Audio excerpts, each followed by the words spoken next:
E-L-O-E-J, a little aloha in our day.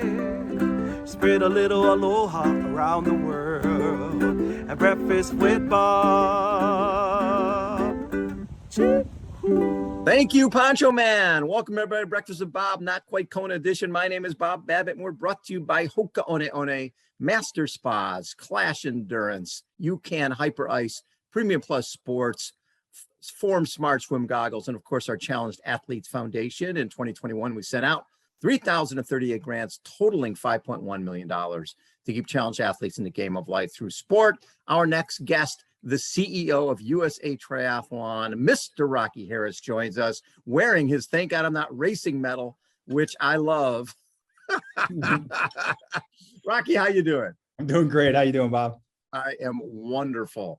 Hey, so first of all, congratulations. Contract extended through 2028. That's pretty fun.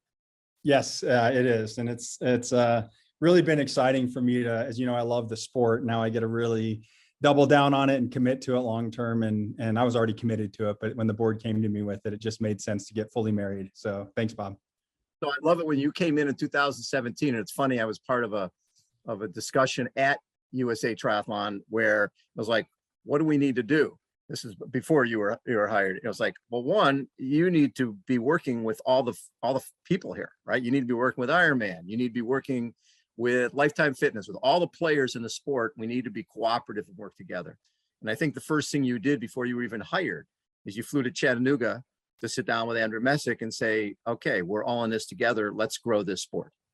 Yeah, before I got actually into the office, it was my first day on the job. I flew to Chattanooga and met with Andrew and Shane, their COO. And it was one of those conversations that really blew me away personally, because as an athlete, I had this like view of Ironman that was much different than the interaction I had with Andrew at the time, where, you know, it wasn't about like squeezing money out of the sport or all the things really that Ironman's been criticized for over time. It was genuinely about growing the sport. So there was true alignment. We've actually stayed close ever since. And we decided that, you know, what the biggest issue in our sport, and you and I have talked about this, is that we split apart and we splintered and went in different directions. And it was really, USA Triathlon was right at the center of that. We weren't like this innocent group that was just moving along on our own, doing our own thing. We were part of that problem. And so I decided when I came in, if this was going to work, it was going to have to be all of us together, everyone, even like put all the baggage aside, all the, whatever the little fights are in history, and let's just move forward and grow the sport. And that's really what we focused on. I think it just took people time to know that that's what we were genuinely here to do. That's our mission, and that's what we're going to fulfill. And so I think that over the last 4 years, we've really seen, that was like one of those big moments for us, because Ironman and USA Triathlon weren't exactly like best friends if they were friends. And it really showed that the sport, that the baggage was behind us. And I heard from so many race directors and coaches and clubs and athletes that first year. We'll see if USA Triathlon's really committed to this. And after the first year, everyone said, we know you are, you know, we know you're now a mission-based organization. My whole legacy of my life is hopefully that I get more people to swim, bike, and run and get healthy and enjoy what I enjoy so much. It's given so much to my life. And the fact that I can do something like that, not only for our country, but around the world, is just, I mean, it makes me excited to wake up every day. And so, yeah, thanks, Bob. Sure. So when I look at numbers and I look at 3,600 events, and I was confused on this, 3,600 events, really what we're talking about is, because I look at the calendar, it's like 800. So what you guys have been pushing is getting people to do, if they've got the roads blocked anyways, you've got your triathlon, add a duathlon, an aquathon, an aqua bike, so that each event can have multiple races, you know, 3, potentially 4 or 5 races underneath that umbrella. And that's how you get to the 3,600. And obviously the goal is what, 4,000 plus. Yeah, we've always been above 4,000 and up until the pandemic. And I think that, you know, that we were shocked that this year we went well over 3,000, quite frankly, with so many restrictions around the country. It just shows how innovative and really the grit and tenacity our race director community has. They were going to figure out ways to give athletes experiences, and we helped a lot along the way, get cities to approve the events. But for us, it was really about diversifying our sport, making our sport more than what I fell in love by in duathlon, run, bike, run. And we have swim runs and aquathlons and aqua bikes, which, by the way, aqua bikes like the fastest growing, if you can believe it, sport of all. Believe it. And so what I've seen actually in trends over the last 5 years or 6 years is that we used to be at about 60% triathlon, 40% in terms of number of races. Now it's almost at 50% triathlon and 50% all the other races and disciplines and formats. So it's actually like, but a triathlon is not shrinking, it's the other ones are growing. And that's really where, when I look at the future of multi-sport in our sport, it's about getting as many people into the sport to try to swim, bike, and run, or maybe 2 of those disciplines. And then over time, grow them into triathletes and make them multi-sport athletes who love all 3. But I think that the easiest way to do the entry point is letting them do what they already do and enjoy, and introducing them to the multi-sport lifestyle, and then adding the other levels of our sport. And I think this younger generation, I firmly believe the younger generation wants diversity of experiences. They don't, like, I wanted to do triathlons. And I've learned over the course of my endurance life is that I love all of them and all different ones. And I'm not just a triathlete, I'm everything. And that's really what we're trying to do, is reposition our sport through races, through our clubs, through the way our coaches coach and the way we certify them, to think multi-sport is bigger than just, Ironman or just one type of format. I mean, I think that you've done a great job introducing pool triathlons and different things to our country, right? So we have to just think about what the trends are and jump on those trends and try to help our community maximize and capitalize on them. It's funny when you mentioned pool tri, one of the things, and we just had the tinsel tri here not that long ago. And invariably, when you go to those races, and one of our issues has always been, we have more men than women. We don't have a lot of diversity. And, we both know the swim scares people. We know that bikes are expensive. There's a lot of different things. You go to a pool triathlon and it's 50% men, 50% women. And there's diversity there. And there's bikes that haven't seen the light of day for 20 years with cobwebs on them. But for a 10-mile bike ride, you can do it. So when we talk about growing, getting people of color involved with our sport, changing our demographics, it seems like the media thing is, rather than chatting about it, more pool tries. Those things drive people in because the swim doesn't scare them. Yeah, and that's exactly what we're talking about. And what we found is that the swim still does scare some people. And so we have to, the way that, what I found with especially our club community is, if you bring in somebody who's biked a little bit and maybe run a little bit in their life, what makes our club and our community so special is that we have this unique, welcoming environment that I'm in a running club, it doesn't have. Like, we just show up and run together. And I'm also in a cycling group that just shows up and we just go together and draft, and then we end it and we might have a beer maybe, but there's no that sense of community. And so it's an opportunity to welcome people in. And pool triathlon, I think, is the best avenue to introduce people to triathlon. I think that when we look at these other sports, when somebody's just afraid of the water, we have to really focus on duathlon, run, bike, run. We have to just say, just come and run with us, just come bike with us. And once they enter our community, they get that thing that we got. We get bit by it. We want to jump on it. And we get really excited about our sport and everything that it does to help us. And I think that that's infectious. And so pool triathlons is a great avenue in, Bob, and it's something that we've really been behind promoting. And you see it across the country. They're growing in communities that have a ton of pools and access to pools.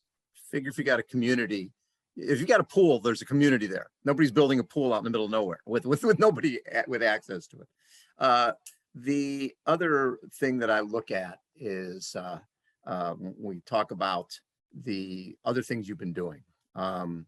I love the fact that you've got people out there going donor hunting, right? You've really doubled down on getting people involved with USA Triathlon Foundation and understanding. And you and I both know the key is going and making the ask. People love the sport, but nobody's ever asked them before to support the sport. Are there is your team finding specific things that are moving the needle for them when they say, hey, we need your help? Well, this is what I want to support. Yeah, and you nailed it right on the head there, Bob. That it is that people are so passionate about the sport. I mean, when you commit 10 to 15 hours a week to training and all the things that we do, even reading about it, like we absorb everything multi-sport, everything triathlon as triathletes. That you've committed a lot of your time, your personal time, and many people, as you know, it's changed their lives. And what we haven't done is gone out and asked them to support our community. And we just haven't. I mean, we've done it in very passive ways because, quite frankly, we had to build credibility back with our community before we could start asking them to support it. And over the last 6 months, I think we've closed 7 six-figure gifts, which just wouldn't happen. And the things that they're mostly focused on are really all 3 of our pillars, which is, youth is really, if you want to make the biggest impact on our sport right now, it's around youth.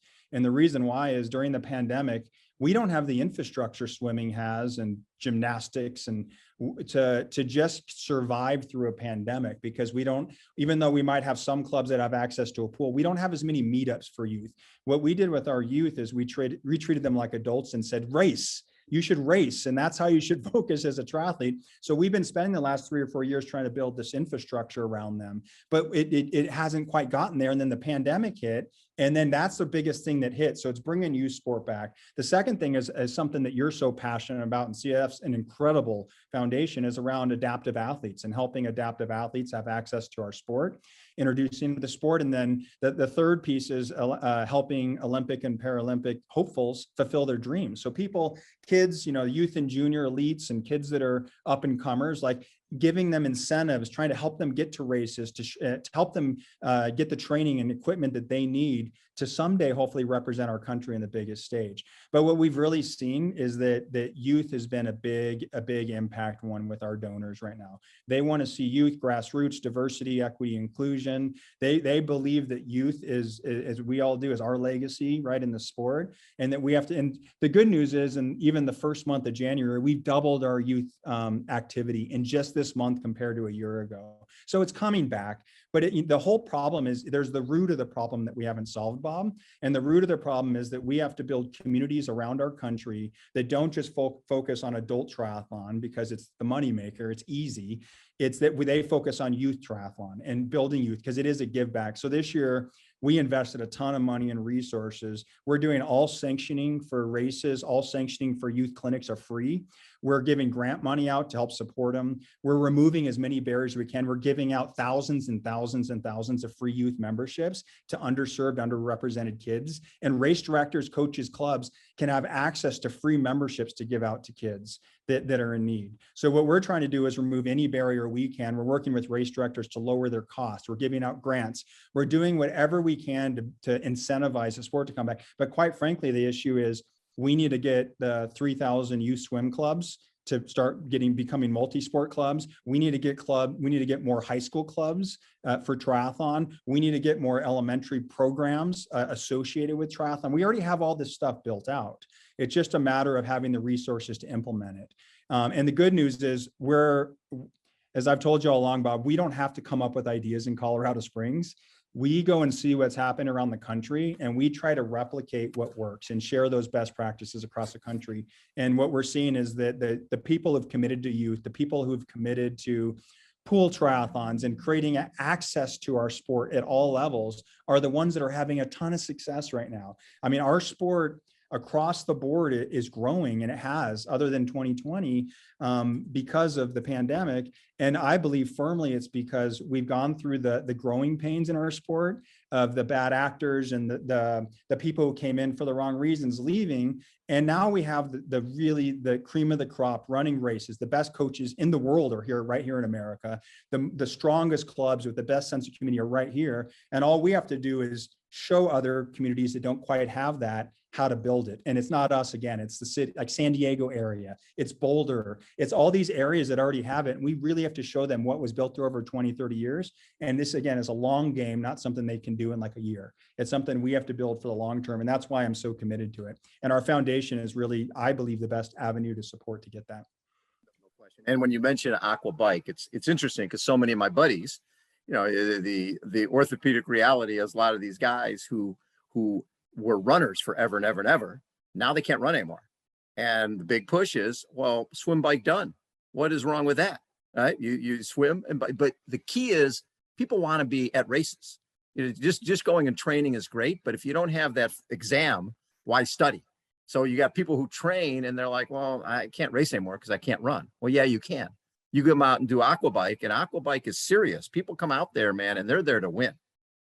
Oh, it's very competitive. And you said it. I mean, during the pandemic, I felt it, right? When I didn't have a race, Yeah. it was emotional, right? It was hard, like, especially on those race days when you were supposed to race and you couldn't, when you knew you had a race lined up. And so I could understand how challenging it would be to commit to training on a daily basis without that. And I think that's why we're trying to open up opportunities like aquabike and really promote them. You know, this is the first year ever.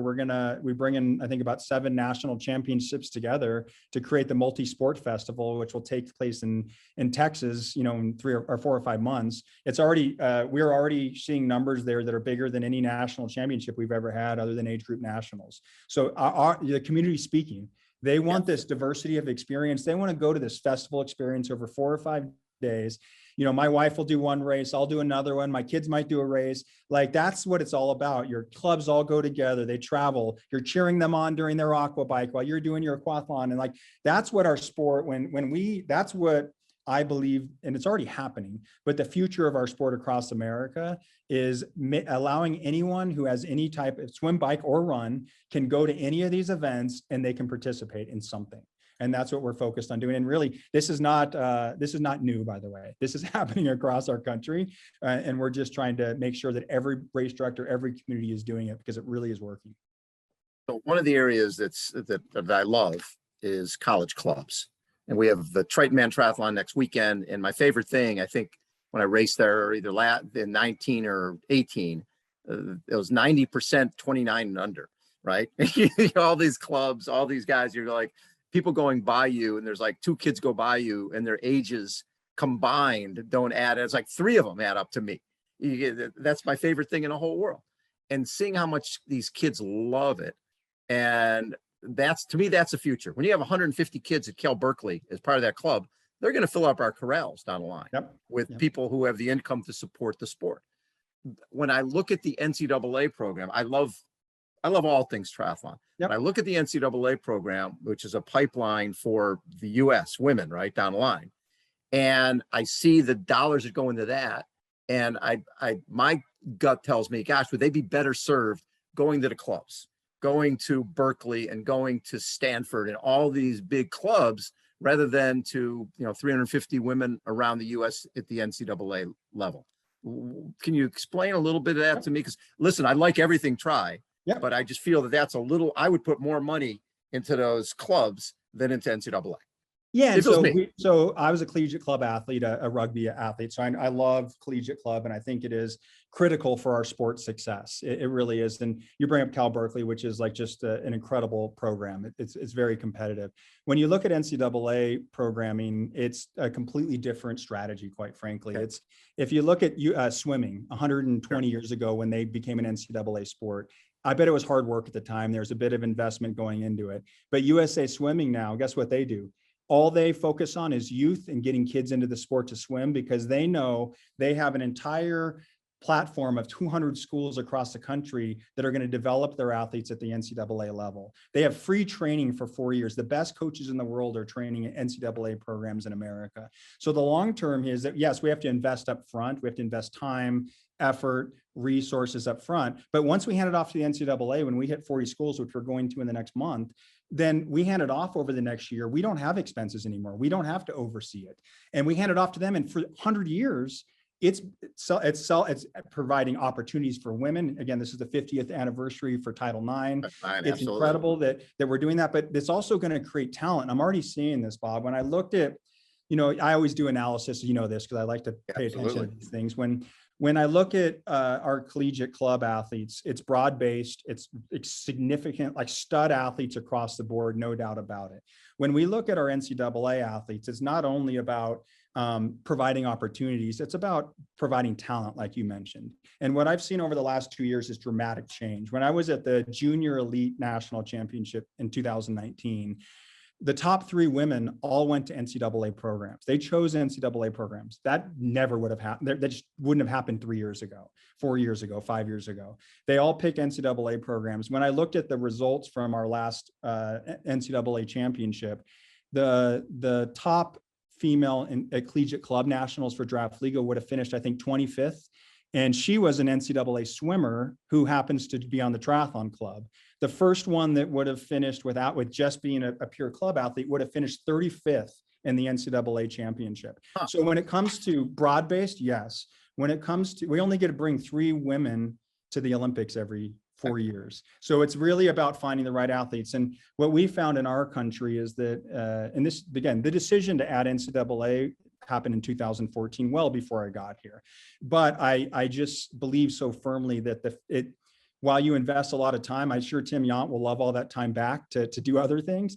It will pay off in the long term. And our board has really been committed, and you know this from having been so closely, to the long-term impact of our sport, and not just something that's going to happen for 3 or 4 years or challenges and so they really look at this as a long game, and it does bring credibility to our sport. And the reason why I bring up the three young ladies who chose NCAA programs is they would have gone off and maybe done an NCAA single sport. They would have maybe done a little triathlon training during the off season, and they would have come back 4 years later as a better swimmer or a better runner. And what we have to do is build better triathletes that are more technically sound. The sport's getting more competitive around the world, and we can't lose those 4 years to a single sport. And that's why we also invested in young men as well with Project Podium at ASU, for that very reason, because there was a gap for the men. And there quite frankly has been challenges for our men keeping up to our women for in every sport really in America, but even ours. And so we challenged ourselves to think of a new way to do it. We created Project Podium at Arizona State because of that. When we talk about the pipeline, and I look at I look at Queens College, Division II, and I look at Arizona State. Arizona State has 13 women and 6 are international. Mm-hmm. And I think Queens was 23 women with 15 international. And when you start talking about U.S. pipeline, I'm going, well, wait, we're basically building athletes to kick our ass from other countries. I'm sure there's a reason behind that. Is it? So that's every sport, Bob. It's not just, that's collegiate sport nowadays. They have as many international athletes but if you think about this, 82% of the athletes that competed at Tokyo were NCAA athletes. And so really? Of U.S. athletes were NCAA athletes, and so it's a huge pipeline. Yes, do we not close out the world from it? You're right. There are competitive advantage. Swimmers across the world, track and field athletes compete in America from across the world. It's part of the sport, and I think that just shows us again, we're not only here to create talent for ourselves, we're here to lead the world and have our sport. We're the biggest multi-sport organization in the world. Everybody around the world sees us as leaders. So to have this opportunity for our athletes is critical, but it's okay that other athletes compete. I actually think that the better the talent is at the NCAA level, the better our athletes get, even if it's preparing some athletes who may be able to compete with our athletes at the international level at some point. As I really look at this as more of an international leadership, and we don't think of it as it's an either or, because their opportunities aren't excluding the best talent in our country from getting opportunities at the NCAA level.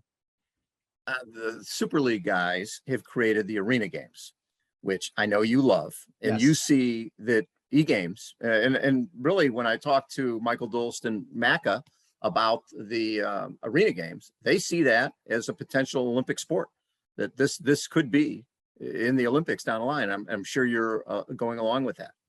I firmly believe that. And I think, it has to change from what it is today. We have to figure it out so it becomes a really attractive TV product, which is what matters for the games, right? And that the younger population, the younger kids, that they're behind it and think it's really cool and innovative and different. So yes, I believe firmly in what Michael and Super League are doing. I think that their partnership with World Triathlon is exactly the type of partnership that needs to happen to make these things become a reality. And this is actually something I think I mentioned to you 4 years ago. I was like, we need a fixed venue for our events that we can overproduce for TV or for broadcast media, in an area that we can control the environment like an arena.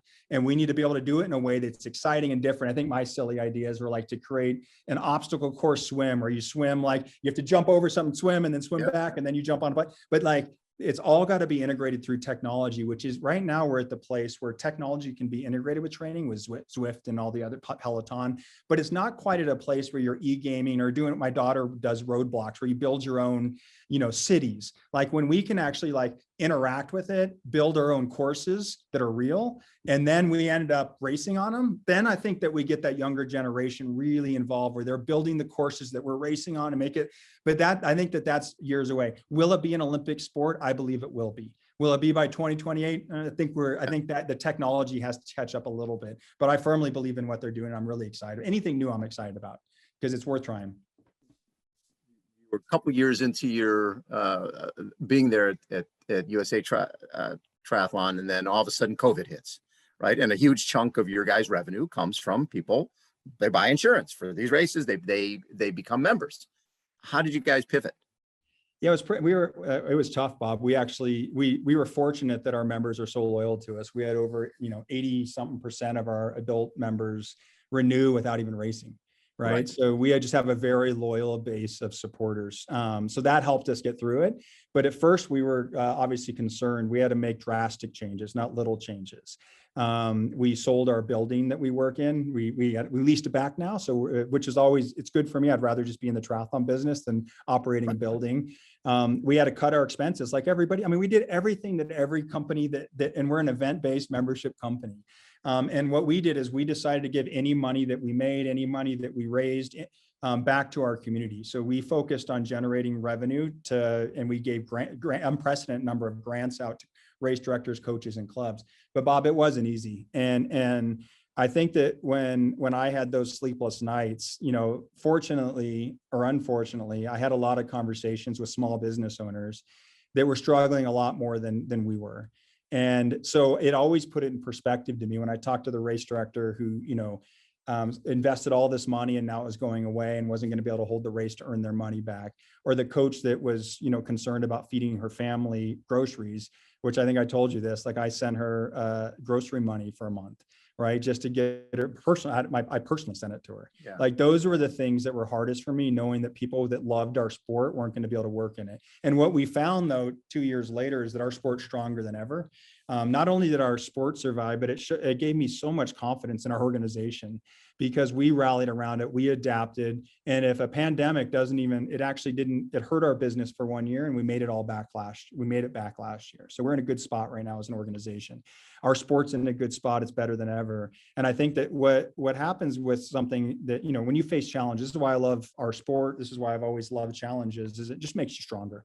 I know that when you have that workout where you think you can't go anymore and you go that little bit more and you get through it, you have that breakthrough moment where you get to the other side, even if you felt like you weren't going to get there. There's nothing that feels as good as that to me. That's what I felt like this was like you hit that moment where you felt like the sky was falling. You couldn't move any further. You actually couldn't go anywhere. Your feet were stuck in cement and you just kept fighting forward. You kept fighting every day forward. And that's what I felt like our organization, our sport did the last 2 years. And the people who came out of this, I'm telling you, we're closer. We've locked arms. We're stronger. And it's not just our organization, it's the entire sport. Everyone I talk to has this level of confidence now that they didn't have before, Bob. There's a high level of insecurity when I came in 17, 18 about where the sport was going, the future of the sport. Can it make it? And yeah. I would doubt if anybody has that thought right now. Honestly, we made it through a pandemic and most people, including the small business owners, made it out, although 2020 was horrible for them, made it out stronger on the other side. And you guys doubled corporate sponsorship during this whole thing. Yeah, we got the corporate. What I've always said is that I want to build this organization not on the backs of the people in our sport. That's why we've lowered all of our prices. I think you know that, like lowered prices for sanctioning, for certifications, for endurance exchange, for everything we do. We've done that because what I do whenever we generate revenue, our revenue will probably stay around the same total revenue for a while, because every time we bring in more money through philanthropy or through sponsorships, I look at the ways that we can offset that money, again, through the youth through our junior membership, our young adult membership, we just lowered. So we're trying to figure out the most impactful ways to lower costs in certain areas. And the way you can do that is by generating revenue outside the sport, getting the corporate community behind you, getting individuals who have the means to donate to our foundation. And that's really, we're trying to diversify our revenue streams that are not relying on clubs, coaches, race directors, or athletes to do that. If you notice, we haven't raised our memberships since since long before I got here. We're not going to do those things. That's not who we are. And so my plan has always been to diversify our revenue streams so we can be less reliant on the sport to generate revenue and instead generate it outside and deliver that money to the sport. And that's been my focus. And we're starting to see a lot of progress in that area. And we are one of the few sport entities. I'm very tied in. I'm on, a lot of different groups that have CEOs and presidents across pro sports and collegiate athletic directors. We're one of the handful of groups that I know not only made more in sponsorships, but made a lot more. And it wasn't because we did anything different. What we did was explain to people that I believe strongly that participatory sport, which we're in, not fan spectator sport, which I was in the past, have the most affinity. We care the most, and we will actually pay most attention. And we see that even through like our email open rates are through the roof. Like our activity in terms of like our members' activity and affinity towards us and the sport are through the roof compared to even college athletics programs. Like there's no one that compares. So we really got in front of the corporate community, and we're able to take the time to educate and bring awareness to the value in our sport and what it can provide. And so it's been really exciting for us to be able to do that. And I think we're just getting started with that too. It's funny. We sort of had the same mindset when this whole thing hit. I look at it as obstacles equal opportunity. Right, you can do some great stuff. And at CAF, we didn't lay off one person. Our team was incredibly entrepreneurial, just creating. We couldn't put on bike rides, couldn't put on triathlons, couldn't put on galas, but went over budget, right? Because the team busted its ass, and that's exactly what you did. Didn't it make us be? I mean, it made, after I stopped crying and wiping my tears about the sadness of things going bad on a daily basis. What it did every day was I came in and thought differently about our sport. I thought differently about how we approach the sport. And I thought differently about how we interact with the people in our sport. And what it showed me more than ever, Bob, is that people matter, relationships matter. And our staff, the reason why we get a lot of recognition, we have best place to work, front office sport, all these different groups outside, and that's all voted on by staff. And the reason why is we genuinely put our people first. We prioritize our people, which to us, it starts from the inside out. It's our staff. And then it goes from there to the key people in our sport, our volunteers, our race directors, our coaches, our clubs, our officials, our members. And what we decided to just start loving people up and bring people back in. And it really allowed us, my view of people first has always been my philosophy and one of my core values, but it allowed me to live it and show it every day. And actually show that when we made decisions, it was not about the bottom line. Even though, Bob, in a few months, we were worried about, paying payroll. We quite frankly were.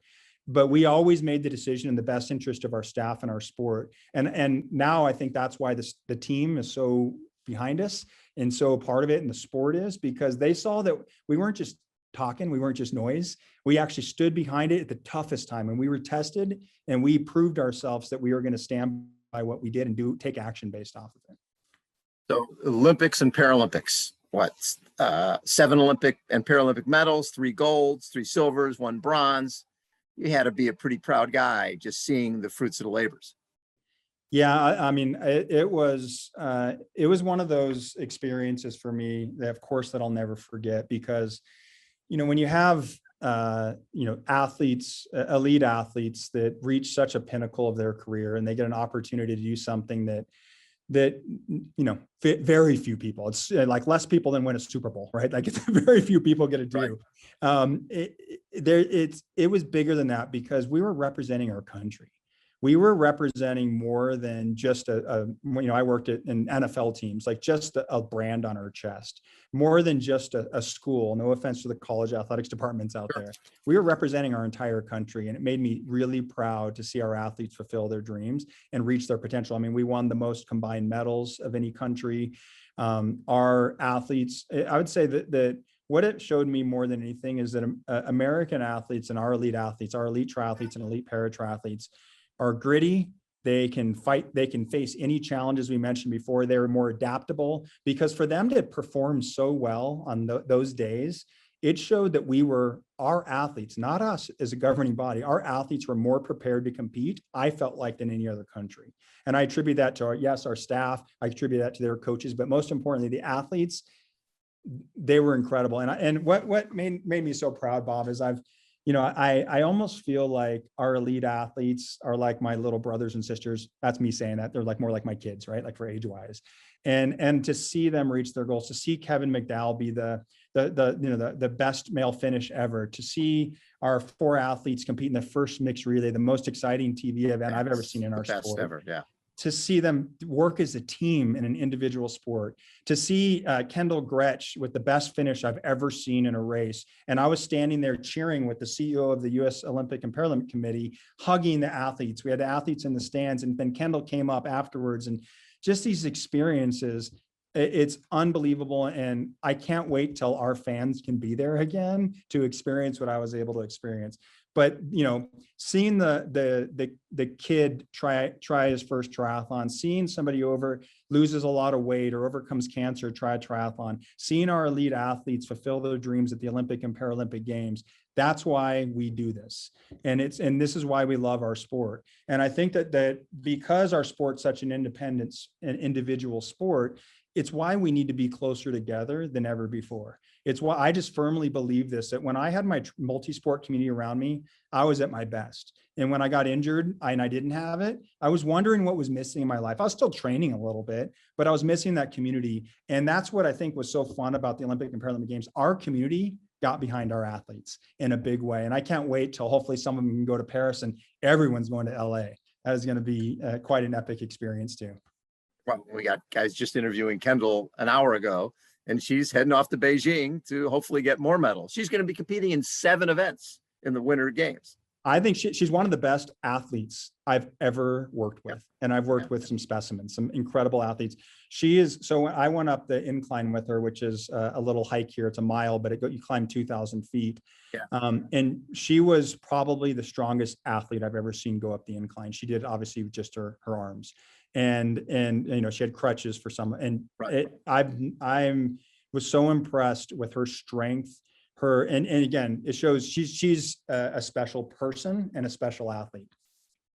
So Endurance Exchange, March 3rd to 5th, be virtual. It's funny because a couple months ago when I heard it was going to be virtual, I'm like, oh, you guys must have discussed this internally, because what's the world going to be like in March? And back then it was looking like it was going to be wide open, and then the new variant hit. And you guys were spot on making it virtual because people are still going to be a little hesitant. Yeah, I wish I had that much vision, but really it was about listening to our community, our race directors, coaches, and clubs. We surveyed them and said, would you prefer to have it in person? Would you prefer to have it virtual? And they said, always in person except this year. And the reason why is it wasn't about the variant, actually, because it hadn't quite hit our shores. It was about saving money and trying to network and do as much as they could this year, get all the value they got out of it. By the way, we cut this used to be a $400 event. Now it's $150. And for athletes, by the way, we have 2 new tracks this year. We have a club track for club leaders, which is going to be awesome. And we also have an athlete track for beginner athletes, one, and then one for advanced athletes. It's only like $45 or $50. And you get access to all of the athlete track, and you get the recordings afterwards, so you can watch them after. So I'd highly recommend for, $45 or $50 to do that if you're an athlete. But it's something that our community said, they spoke loud and clear that not this year. We want to come together, but we want to be able to make sure that we, save our expenses for one more year. And then you have to fly, you have to get a hotel. There's a lot to it. And so we listened to them and said, and fortunately we listened to other people, and we did what wasn't a natural instinct for us. We wanted to get together in person. So I wish I could take credit for that one, Bob. But my staff was actually the one who recommended that we go virtual. And it was against my instincts, and I'm glad I have a good staff.